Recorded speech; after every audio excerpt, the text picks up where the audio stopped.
Big snowstorm, which is either in the process of or about to slam a huge chunk of America. There it is. This monster stretches over 20 states, all the way from the Midwest up through the Northeast. ABC's Rob Nelson is in a very snowy Pulaski, which is in upstate New York. Rob, good morning. Oh, good morning to you, Dan. It is a balmy 7 degrees where we are this morning. Much of upstate New York has seen several feet of snow over the past few days, and now, much like the rest of the East Coast, they are now bracing for round 2 of some wicked weather. Winter wonderland?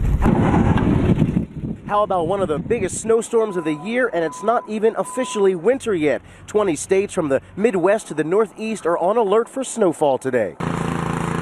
Upstate New Yorkers are digging themselves out of a whopping 6 feet of snow in Redfield and 4 feet in Colden. Plows and snowblowers are out in full force after the monster snowfall left residents riding their snowmobiles instead of cars. Deal with it. It's snow. And it's Buffalo. You're bound to have snow sooner or later.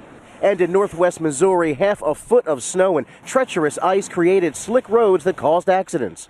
The back roads are just ice and snow and just makes it hard to drive on and everything. They've already begun their preparation process, filling up trucks with salt and brine early Friday in anticipation of the weekend weather.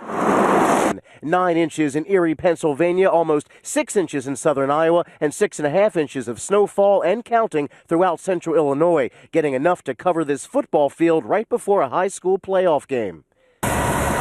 And look at this, temperatures getting so cold in Berlin, New Hampshire, that firefighters had to fight fire with ice, literally. Watch as they try to hose down this fire, only to have the water freeze and coat the building in ice.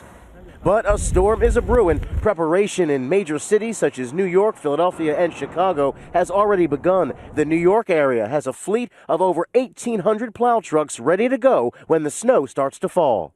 We're really prepared for almost anything. If it's 5 a.m. or 8 a.m., whenever it starts, we'll be right out there. Now, of course, the folks here in upstate New York, they are used to long winters, they're used to big storms, but for the rest of us along the East Coast, we know that we are in store for a pretty messy weekend.